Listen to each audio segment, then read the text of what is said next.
Bismillahirrahmanirrahim. Assalamu alaikum everyone. Hope you are doing very well. Welcome to the training session series from the Deanship of E-Learning and IT.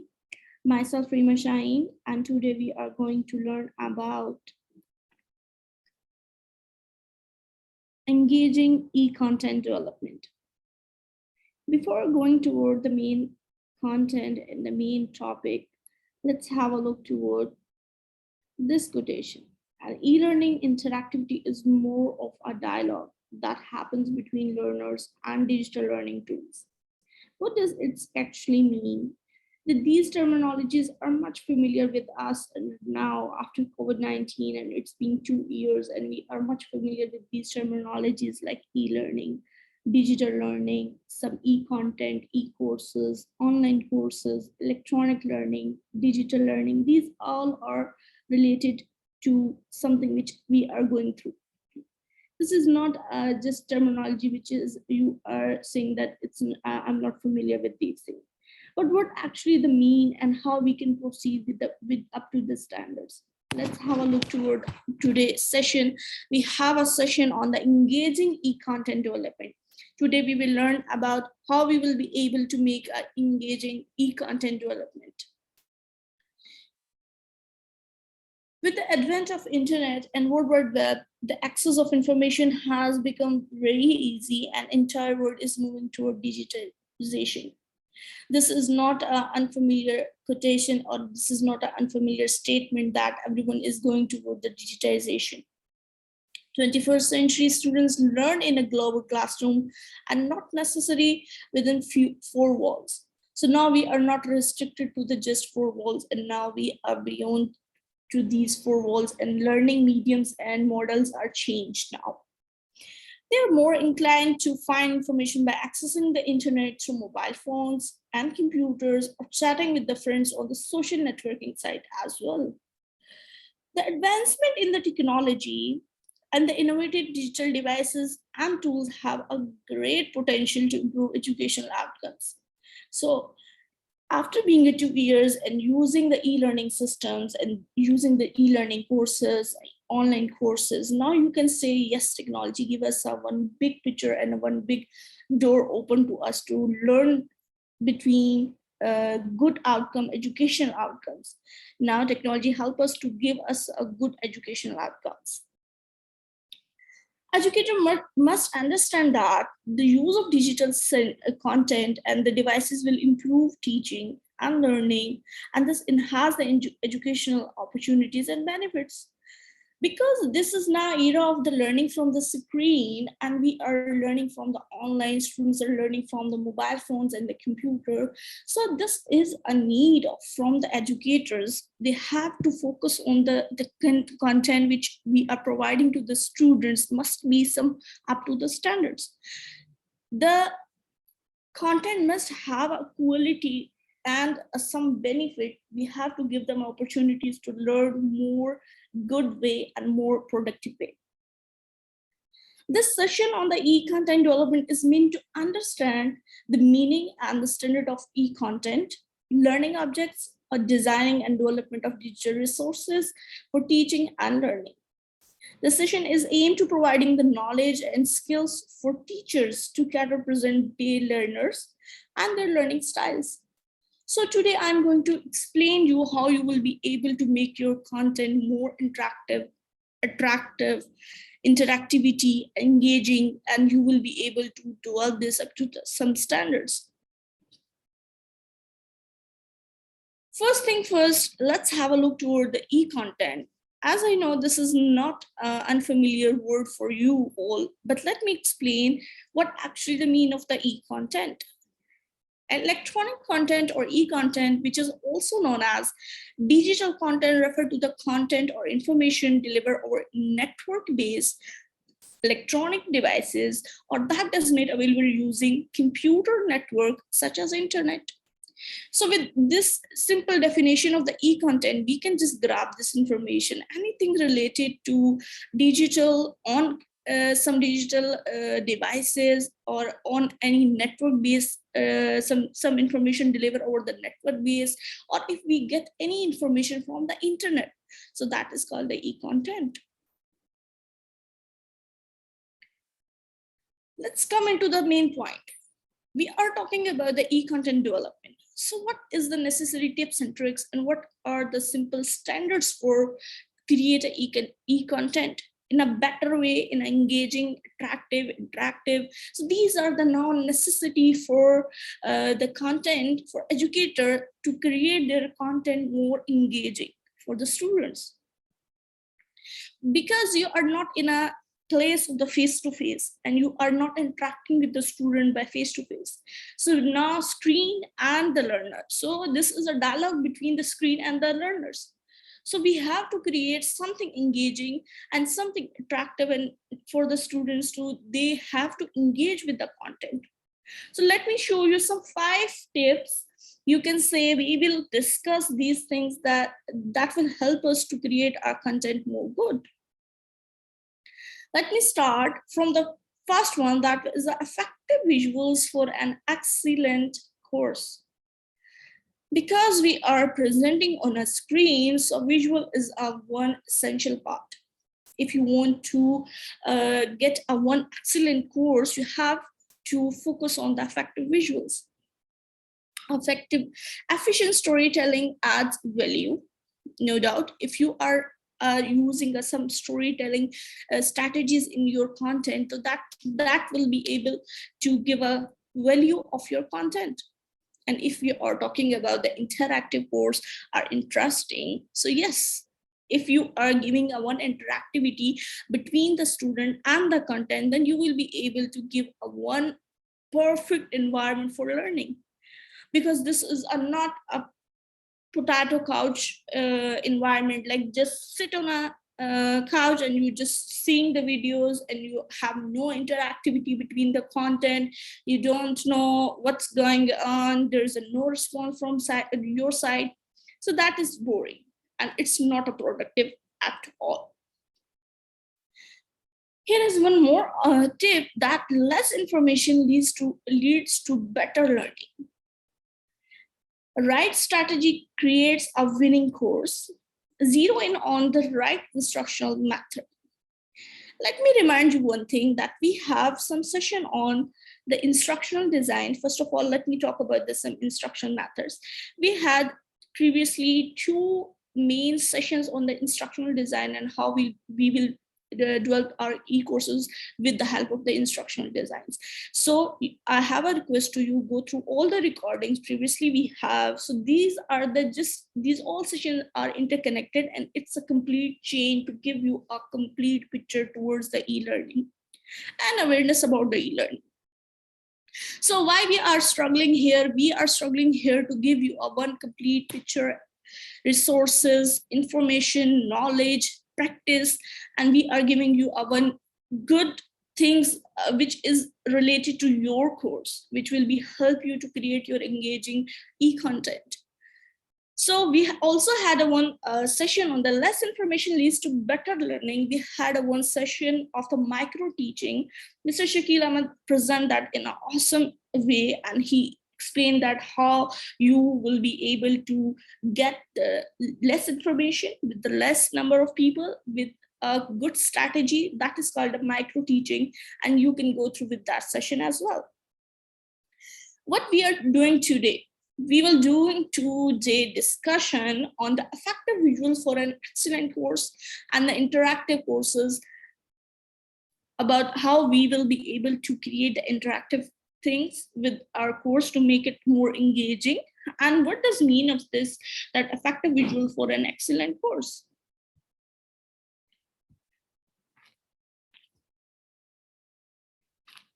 So interactive e-content. What does mean of interactive e-content? Let's start with this point.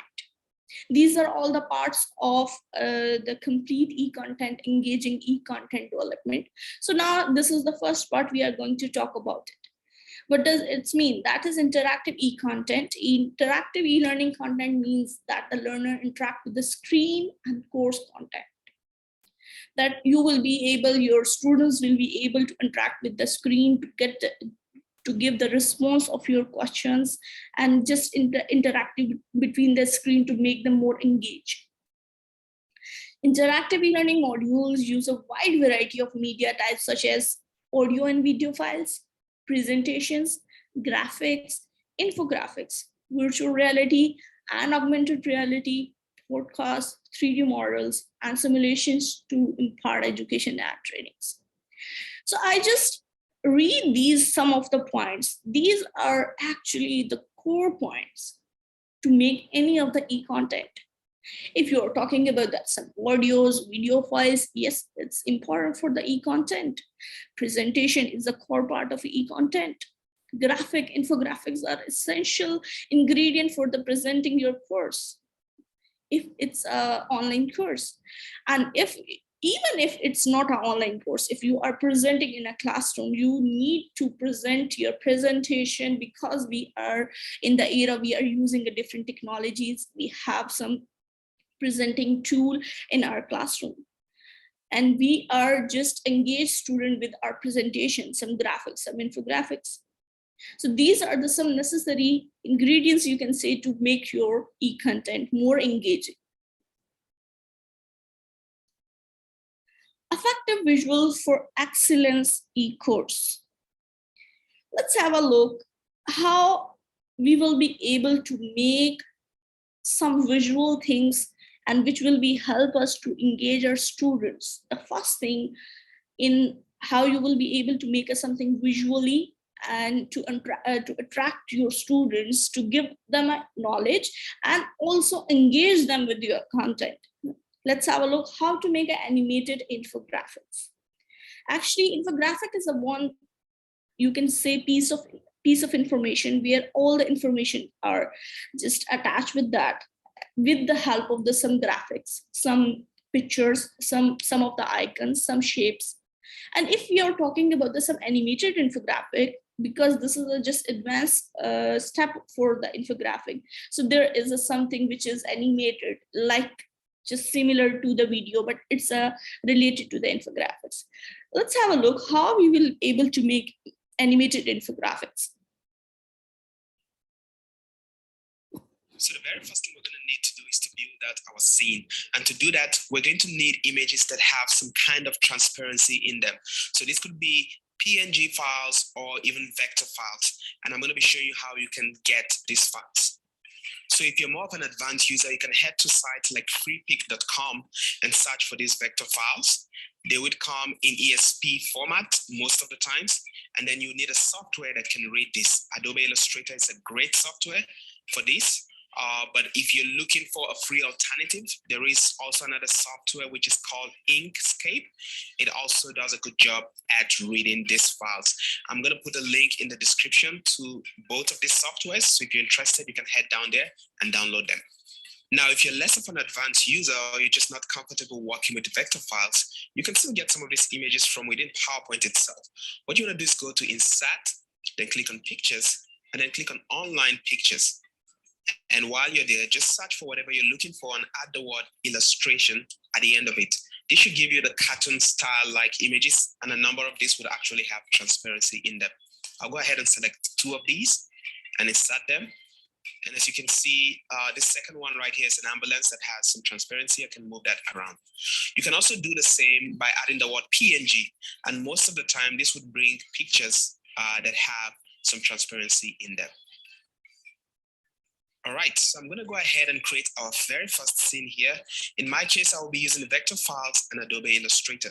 So what I want to do is, first of all, create my background. And I'm just going to click on the background picture that I have right here and click on Control Copy. So I'm going to head over to PowerPoint and right click with my mouse and click on Format Background. And then the option that says Picture or Texture Fill. And then what you want to do is click on the clipboard. So that will paste whatever I have in the clipboard to set that as the background. And if you're not using Adobe Illustrator to do this, you can click on Insert and then click on Online Pictures. And then you can go ahead and just search for an illustrated hospital image and use that for your background. So next, I'll go ahead and copy each of our individual characters by doing Control-C and then Control-V in PowerPoint, just paste them within PowerPoint, and I'll scale that to fit properly within the scene. All Right, so now I'm just gonna go ahead and repeat the exact same thing for each and every one of the characters that we have in that scene and scale them properly until they all fit well.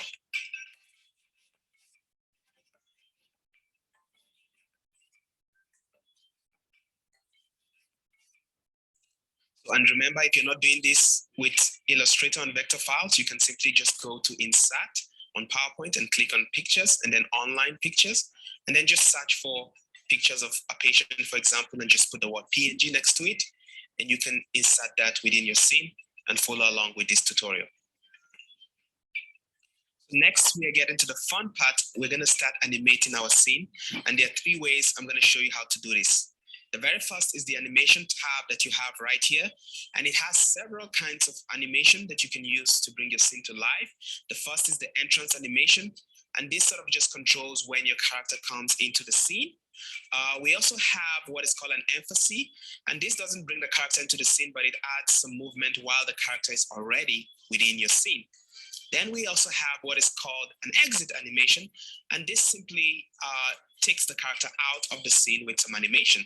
And then newer versions of PowerPoint also have something that's called a motion path. And this just gives whatever subject you have in the scene some path to move around. So the next type of animations we're going to be using today are transitions, and these move from one slide to another. And if used creatively, you can do some nice effects like the one you see right here. Quite interesting. And then finally, we are also going to be using 3D models. These also have some kind of animations attached to them. For example, if I use the bird that we have right here and add it to the scene, so you're going to see that it's already animated with flapping wings, which you can use to our advantage. All right, let's go ahead and add some animations to our scene.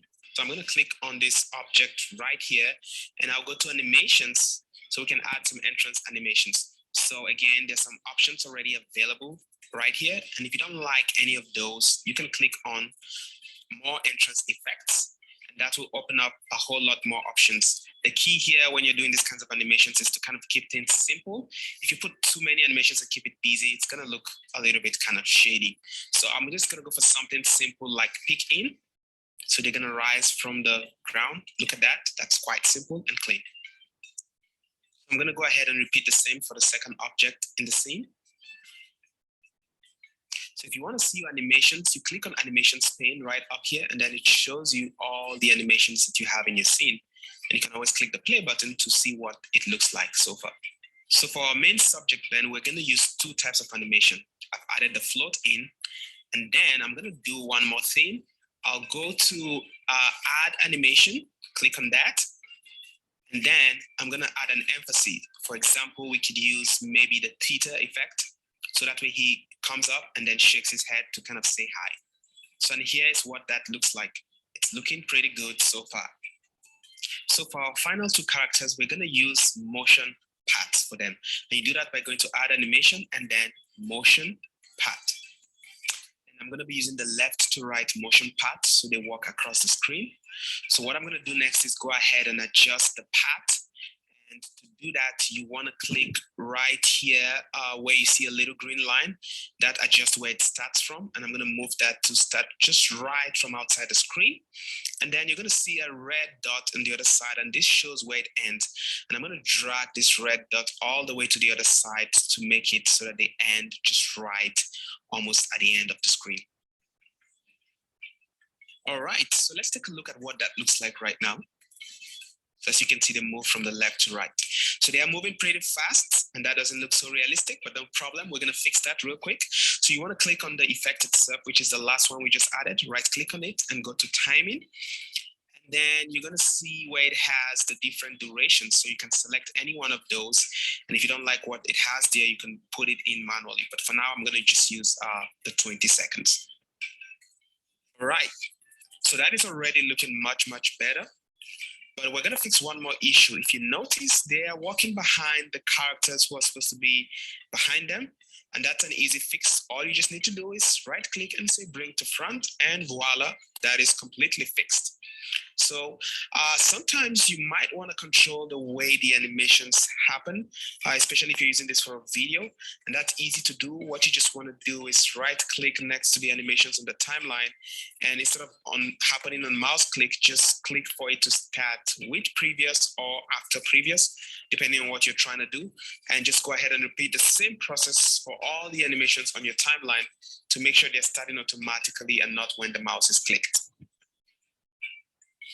All right, so I'm just gonna go ahead and add all the rest of the animations in this scene. And then I will create one more scene and animate all the elements on that one too. And then I'm gonna go ahead and show you how to use transitions from one slide to another slide. All right, so for my very first transition effect, I want the doctor character to morph into the next scene. So he's gonna set up transition into the next scene. And to do that, I'm gonna be using something called the morph effect. So what I wanna do is you wanna make sure that you have an element that was in the first slide that is also in the second slide. So in my case, it's the doctor character. And then I'm gonna go ahead in the second slide and just click for it to morph. So if you notice, it's not doing exactly what I expected to do just yet. That's because I still have an entrance animation on the doctor character. So I'm gonna go ahead and delete that and press the morph effect one more time. And you can see the way that transitions into the next scene very beautifully. All right, so I'm gonna go ahead and create the two final scenes that we had from that intro video. And then I will use one of these to show you how to add 3D objects into your scenes. All right, so to do this, what you want to do is go to Insert and then click on 3D models right here and click on stock 3D models. So this will give you some of the models that were already created by Microsoft. So I'm going to go ahead and click on animated animals, and then we'll select this little bug right here and insert that into the scene. And now you see you have a 3D model. And if you click and drag around, you can change the angle and rotate it in 3D space, however you like. And we can add our animations to it like we do any other objects. So I'm gonna go ahead and do add animation and create a motion path animation. And I'm just gonna do a diagonal movement, so we'd have it fly across the screen, just like that.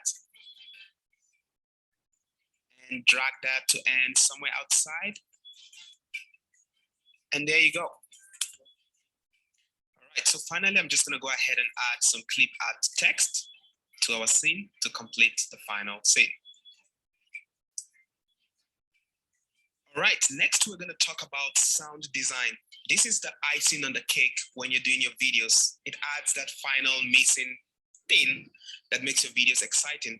And PowerPoint has a lot of options for this. So to add, let's say sound effect when our object comes up to the scene, what you want to do is go ahead and just click on the object. And then you want to right click on your effect panel. And then go to where it says effect options. And then where it says no sound, you can go ahead and just click on that and select, you can select one of these sounds if it applies to what you're trying to do. But in case you wanted to upload a custom sound, you just scroll down to the bottom and click on other sounds.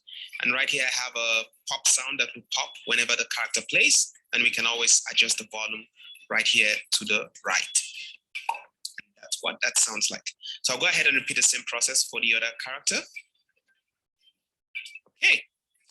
So when it comes to adding background sound to the scene, you go to Insert, Media, and then click on Audio. And then we're going to do audio from my computer. And then I have some ambient noise here that I already downloaded. So I'll add that and just get that out of the scene so that this icon doesn't show. And then let's play that to hear what that sounds like. Okay, so that's what that sounds like. If you want to control the volume, this knob to the right here, you can just go ahead and just reduce and adjust the volume accordingly. So one thing is you can control when this music stops playing, and to do that, you right click on it and say effect options. And then it says it should end, right now I want it to end once we get out of this slide. So it ends after current slide, that is fine. With the background music, I'll show you how to make it play throughout all the slides. All right, so for our background music, I'm gonna do the same thing, insert media and audio from my computer. So I have a background music here that I already downloaded from the internet. So again, I'll get that out of the slide and I'll play that for you to hear what that sounds like.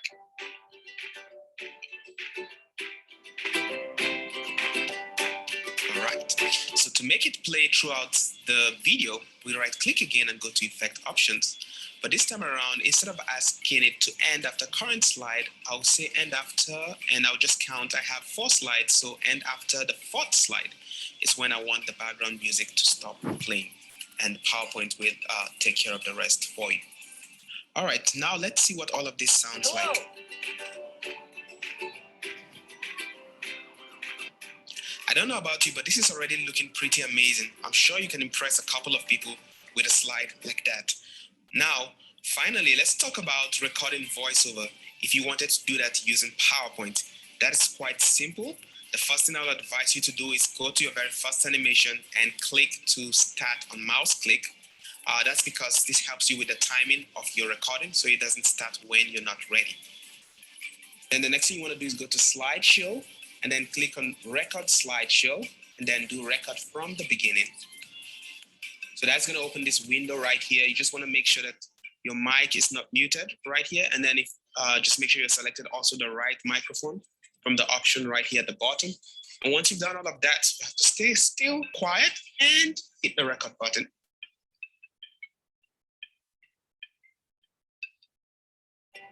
Meet Ben, chief surgeon at his hospital. Ben has made it in life and has helped a lot of patients get well and feel better. And once you're done, you just have to hit the stop button to stop the recording. If you feel the need to start over, just click on this little X right here and then click on clear recordings, and that will give you the option to start all over again. And once you're done, you just X out of this and you are done with your awesome video. Finally, I'm going to show you how to export this as a video. You click on File, and then you click on Export, and then you want to click on the option that says Create Video. So if you did this using narration, you just want to make sure that you select the Use Narration. And then once you're done with that, just give it an awesome name and click Save. And congratulations, my friends, you have successfully created. So isn't it interesting to create such kind of animated infographics and animated videos with just PowerPoint?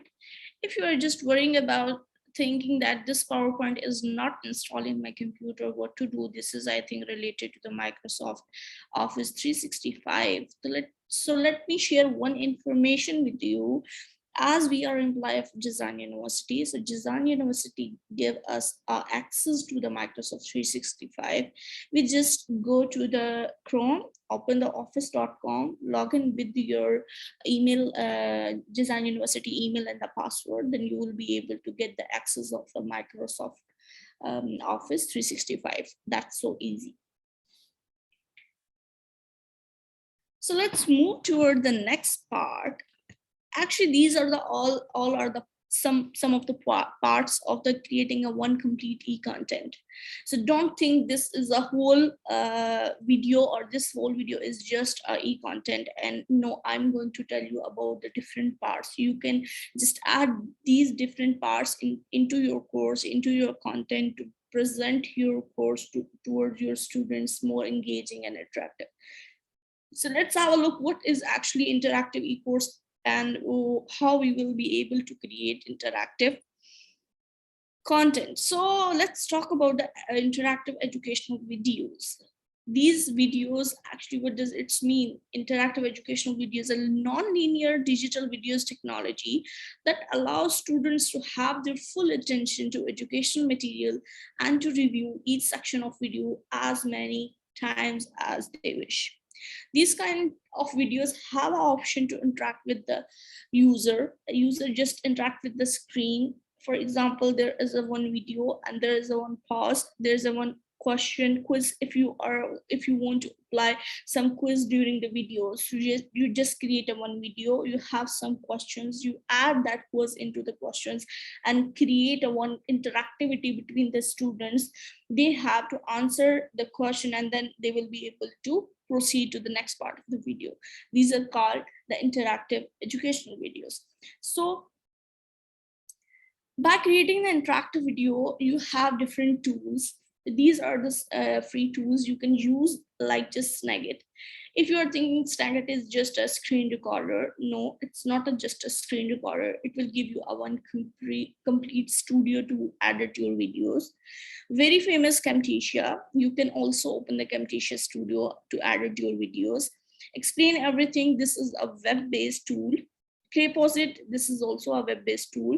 And Puzzle, this is a very famous and very useful interface. It's a complete LMS to give you all the opportunities and features to create your interactive video. Adobe Captive and Screencast-O-Matic. These also are the just software which you can just install into your computer and use it.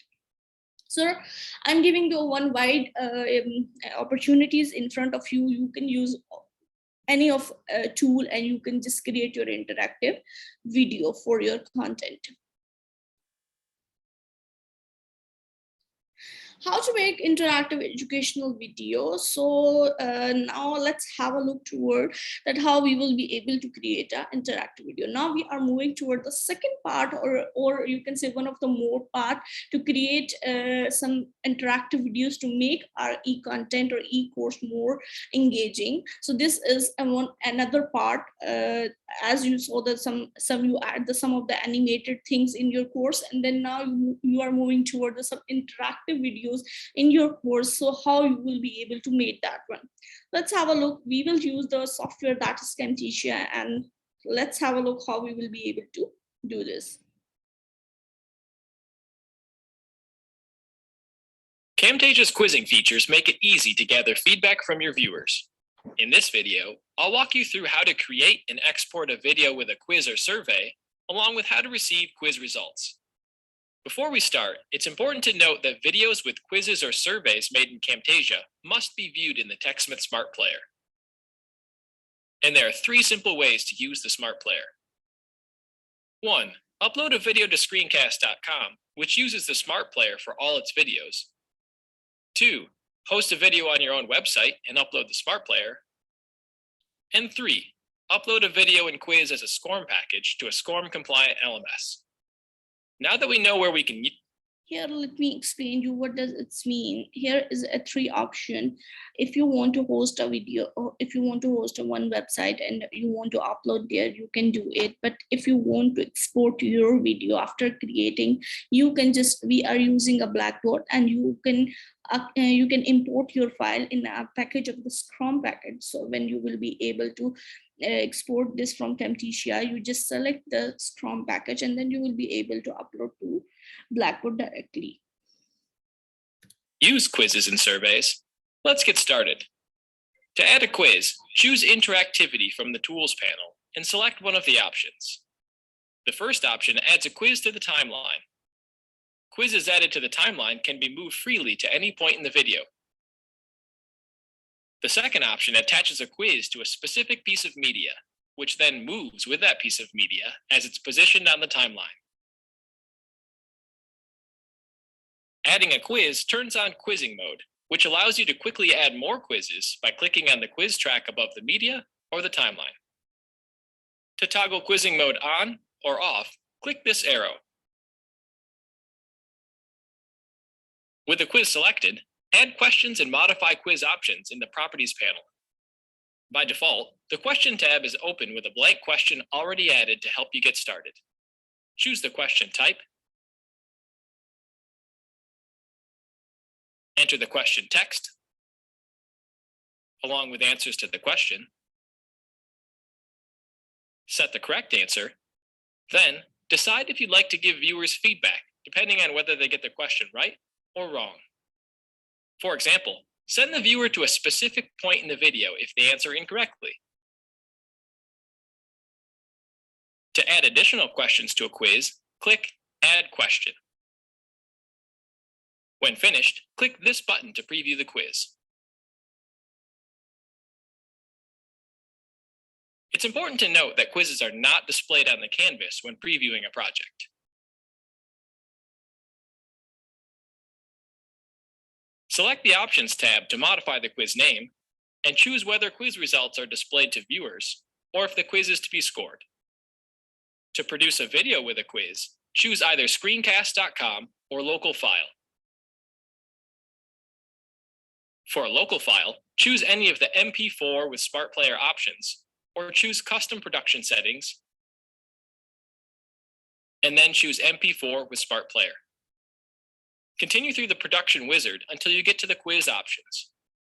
Select this box and enter an email address where you'd like to receive your results. Then, choose whether or not viewers can take the quiz anonymously. Click here if you'd like to modify the appearance of the quiz buttons by changing their text. This is handy if you're creating a survey as opposed to a quiz. To make this video and quiz into a SCORM package for a SCORM-compliant LMS, select this option and enter your SCORM information here. When finished, Camtasia will produce the video and the Smart Player to go along with it. If you're on a Mac, choose screencast.com or local file. For local file, choose MP4 or main concept and make sure both export as web page and include quiz are selected. Click here to set up an email address for quiz results and change the appearance of quiz buttons. Next video and quiz SCORM package for SCORM compliant LMS, select this and enter your SCORM information here. Finished, click Export, and Camtasia will produce the video and Smart Player to go along with it. Upload these files to your website or LMS to view your quiz online. At the end of each day, you'll receive an email of results. Results can also be viewed online at results.techsmith.com. Well, that's all for now. Thanks for watching. So this is another very brilliant idea to engage your student with your content. You can just add a quiz within your video to just give them one quiz interaction between the student and the screen, and they will be able to give the answer and then move toward the next part of the video. How do you create an interactive educational content? Okay, we have another option as well. You have to create the polls, quizzes, and survey with the software of the SurveyMonkey. So this is the software you can use to create your polls, quizzes, and survey within your live class as well. Slideshow and videos like SlideShare and YouTube, these are a big medium to give you a knowledgeable SlideShares and some YouTube videos. And webinars, Join Me and WebEx, you can use these kind of, these are the WebEx, and Join Me is just like LMS we are using Blackboard, so we don't need it. But if anyone wants to do some webinars or some events, so they can use these two softwares. And interactive timelines with the time glider. So this is a software which will help you to create interactive timelines.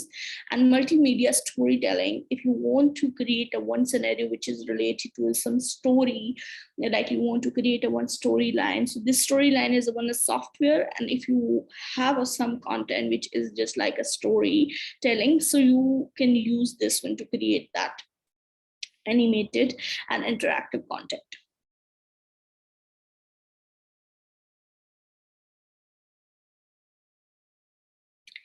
So why is interactive e-learning is important? Because if we are presenting and there's a non-interactivity, then student will be just on and they will not be attentive to just interact with the teacher, and they will not give the response. As we are, all the teaching is related to the screen, so we have to do all these efforts to make them more engaged. But now, as you are seeing, the COVID restrictions are low and you are not as much restricted to give the online sessions and all that. Now you are moving toward the face-to-face, but there's no mean you are just a white technology now. Now you have to adapt with the technology, because these 2 past years give us someone big inflation with technology. So we are just used with the technology. So let me explain one very interesting part of this session, that you can also use the technology in your offline sessions. Engage your audience and eliminate the awkward silence. This is a slogan of that wonderful software, which I'm going to explain in front of you. This is very interesting, and you can use in offline sessions as well, in your classroom as well, and you can make your content interactive on not only online, you can also make your content interactive in offline sessions as well. Mentimeter. This is a software which will give you opportunity to engage your students with different strategies, and let's have an overview what it does mean and how it's work, how it look like.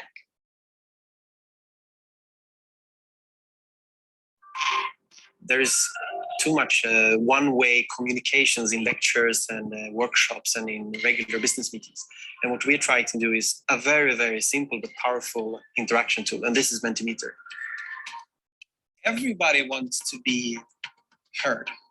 And the process of using Mentimeter is quite simple. You create a question, click start presenting. The audience then just grab their phone, go to a specific URL, enters the code, and submits the answer. When you visualize the answers, it makes people think and reflect, and then you can start a discussion from there. With Mentimeter, everybody has an equal opportunity to voice their opinion. You're not affected by anybody in the room. The input you provide is unbiased. When you're part of the result, you want to motivate the result.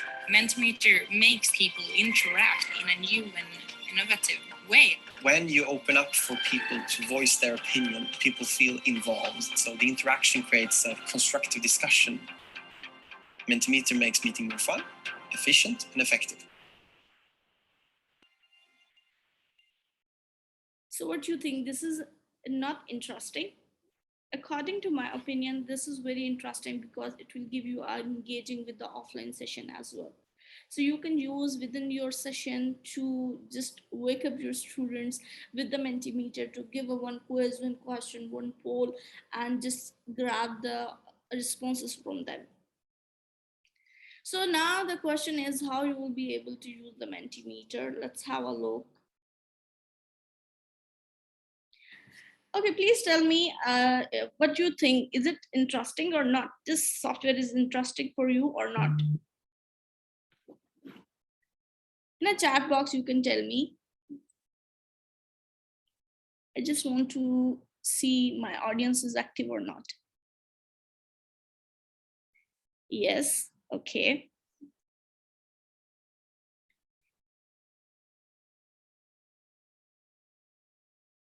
Okay, yes, it's interesting.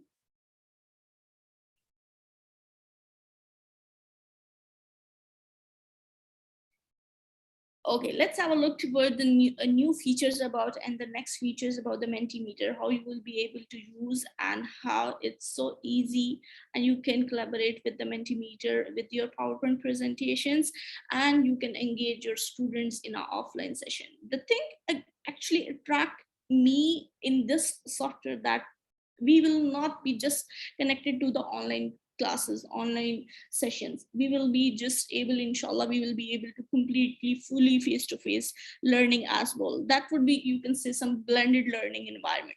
We don't want to leave the technology aside. We will just go with the technology in a blended learning environment.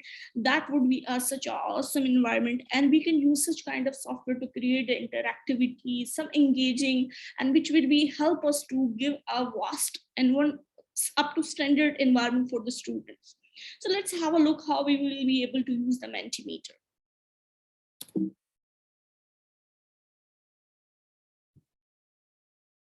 Today, we're going to look at how to create your first Mentimeter presentation. Perhaps you've seen Mentimeter in use or even voted on a question as an audience member. Today, we're taking a look at it from the presenter's point of view, and I'll teach you how to create a full Mentimeter presentation from scratch. So join me at the table here and let's get started with Mentimeter. The first step is to go to Multimeter.com. And here you have the choice of either logging in if you have an account or signing up. By the way, signing up is free and you can do it in no time. I'm going to create a new account here. Menti, and I'm going to hit sign up. Here you can choose what you'll be using Mentimeter for. I think I'm going to do it for workshops. You can also choose which plan you would like, but here I'll just show you the free version today. And this is what it looks like when you log in. Here I don't have any presentations saved yet, but the ones that you will make will show up in this view. In order to create a presentation, you simply select New Presentation. And this will take you to the edit view. Here we'll be able to see all of our slides on the left-hand side as we're building them. Here in the middle, we'll see a preview of our presentation. And on the right-hand side, we have access to all the wonderful Mentimeter questions and slide types. I'm going to start by using a classic word cloud here to show you how that works. I'm going to select the word cloud. The word cloud allows you to ask any open question and have your audience submit one or multiple answers. Here, I might ask, how has your week been? I could choose how many entries. Here, I just might do one. And then I am ready to present my Mentimeter presentation. In order to present, you go up to the right-hand side and select Present. Your audience will then be able to log in with the code up top at menti.com and submit answers to your presentation. Let's take a look at how to add more slides to your presentation. I'm going to go to the left here and select Add Slide. Here I can choose another question type. This time I might do the multiple choice. Here you can ask a question again, have you used Mentimeter before? And give the audience options on this question. Gonna do yes, no, I don't know. And on the multiple choice question, you can even add images to the answers. I'm gonna select this little image icon on the side. And here you can either upload your own or take a picture from the image library, free to use, or maybe even add a GIF if you would like that. I'm gonna do this one here.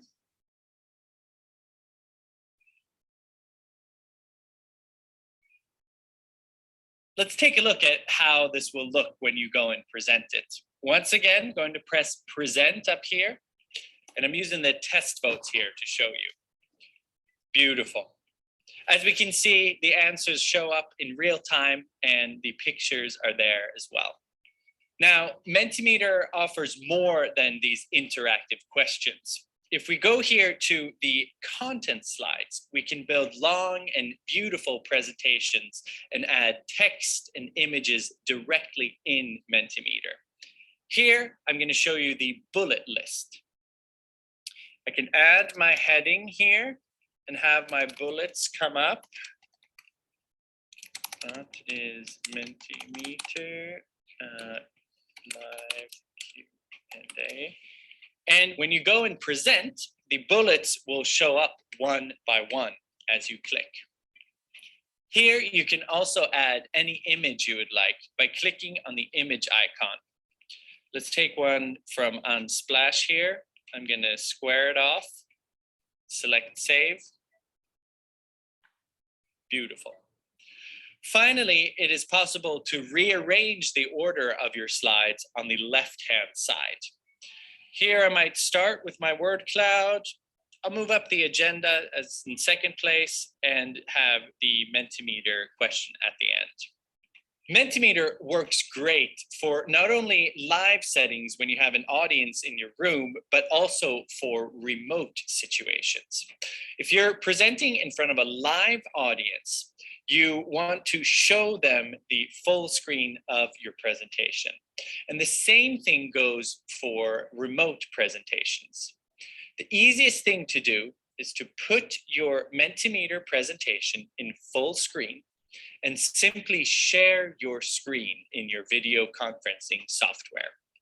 The audience will then be able to see your presentation, join with menti.com using your code, and then vote on your presentation. I encourage you who are watching this to go to Mentimeter.com, create a free account, and start making your own interactive, beautiful presentations. So how many of you feel that you are going to open the Mentimeter.com and just going to try this one? Today, no one?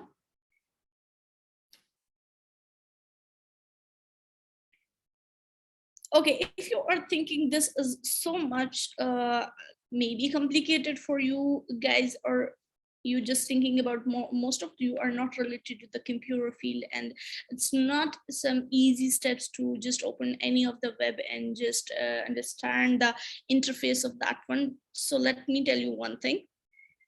Yes, you have to try these all softwares. Our aim to give you an opportunity and knowledge about the different software, which is more just realistic and just easy to use interfaces.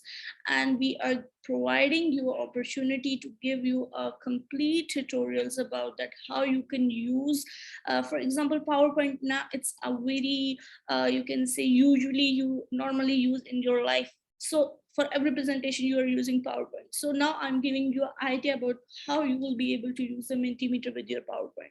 So our aim to give you a very easy steps and very familiar steps, how you will be able to use all these steps, because most of you are not related to the computer department and not computer related. So if you want to use, you can use it very easily. There is a very easy steps. So let's have a look how we will be able to use with the PowerPoint, as we are much familiar with the PowerPoint. So let's have the collaboration between the Mentimeter and PowerPoint.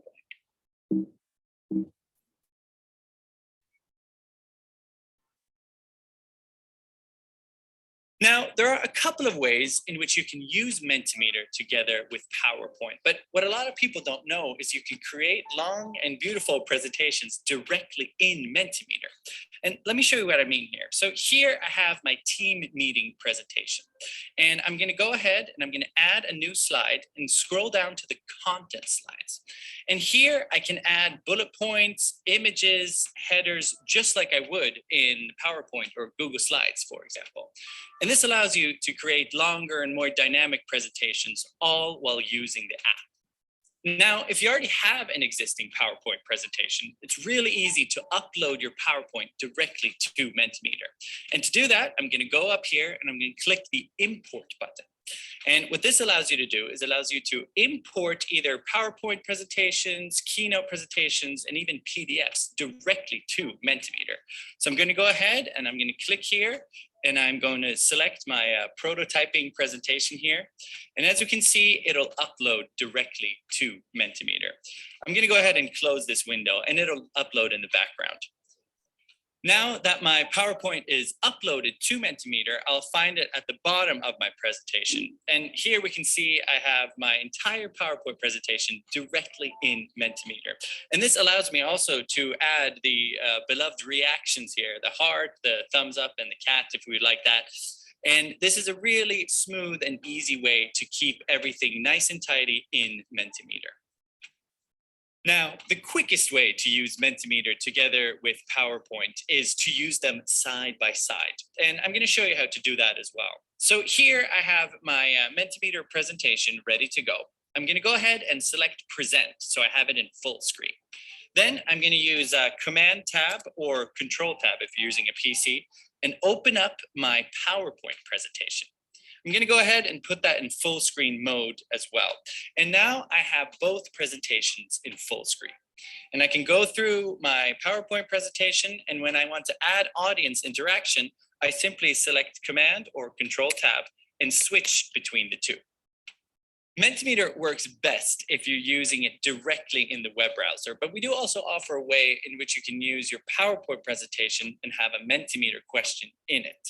Now, this requires you to have an Office 365 subscription, as well as having the PowerPoint 2016 version or later. And what I'm going to do is I'm going to go here to Insert in my PowerPoint presentation. I'm going to select Get Add-ins. And here I can search for Mentimeter and add it to my add-ins. And then I go back to my Mentimeter presentation. I copy the slide that I want to use in my PowerPoint and simply paste it directly in the slide link. And here I can then use my PowerPoint presentation and have a Mentimeter question in it. So you can see how easy you can use your Mentimeter with your PowerPoint presentation. It will give you a one new interface for the students to grab the knowledge. Now, very interactive way.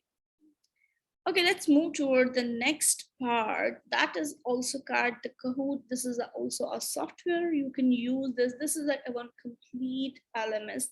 If you are not interested with the Mentimeter, but I just recommend that one. That is so cool, and you want some another option. So here is another option, that is Kahoot. So you can use this one to make your content interactive.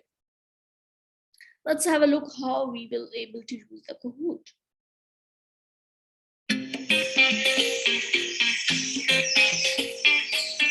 Hi there, I'm Evelyn, and today I'll show you how you can create and deliver an interactive presentation everyone will enjoy, remember, and learn from.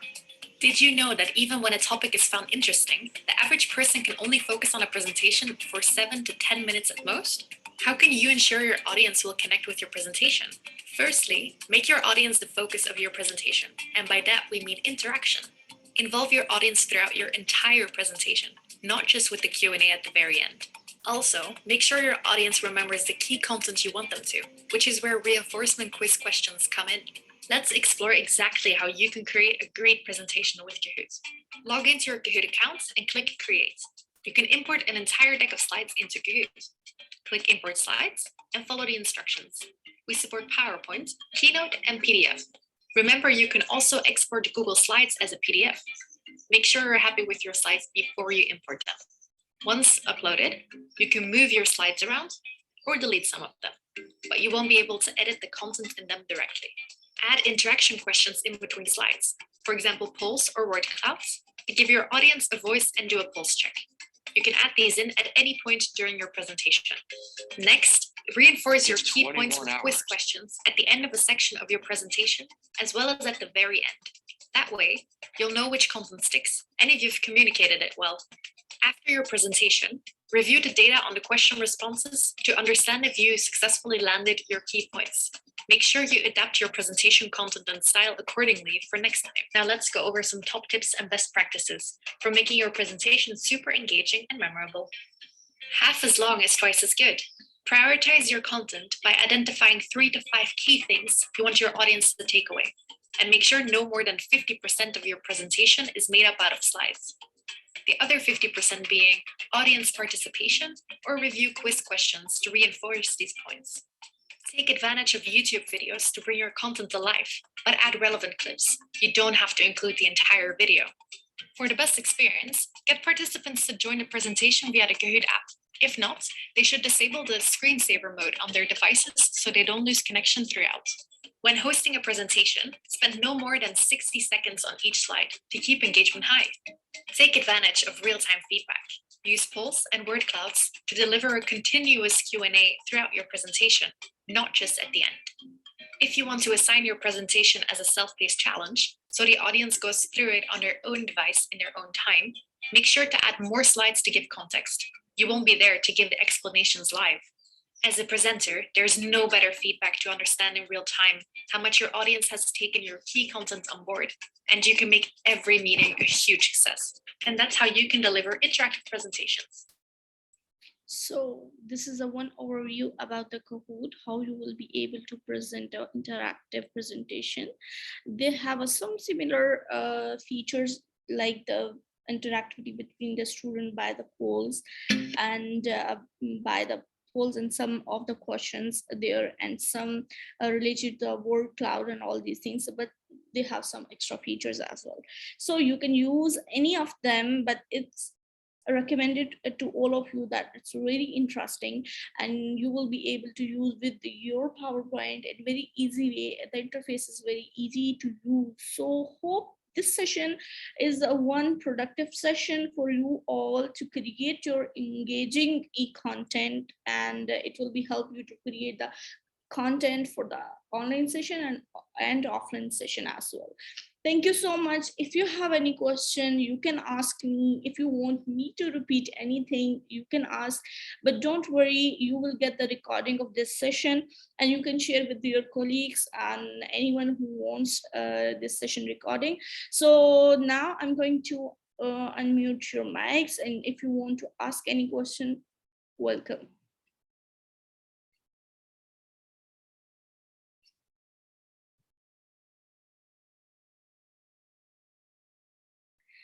Okay, I have a one question. Which software is more interesting according to your opinion? The Multimeter or Kahoot, or and why?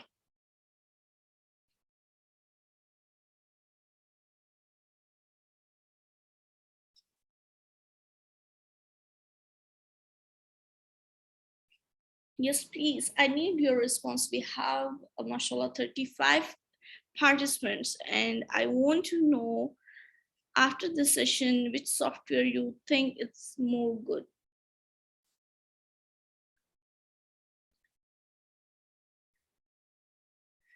No, you have to clear about this, that you have to present something which is knowledgeable.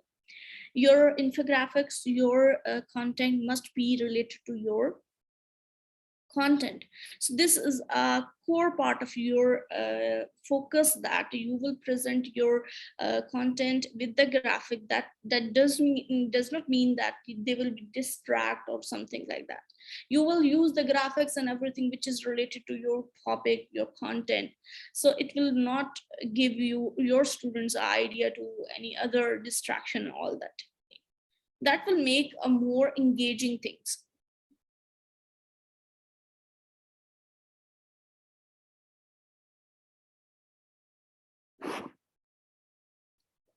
So that's why we are giving you one full opportunity to create your own content according to your topic. We are not giving you just a knowledge about you just grab from somewhere and just present in front of your student. And if you see, all the softwares give you a one custom editing, custom topics, and you want to add anything which is related to your topic, you can add. So it will give you one clear direct direction towards your students and content.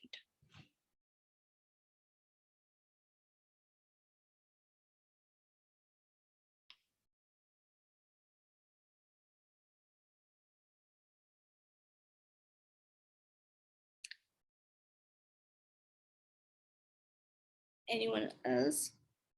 If you have any question, you can ask.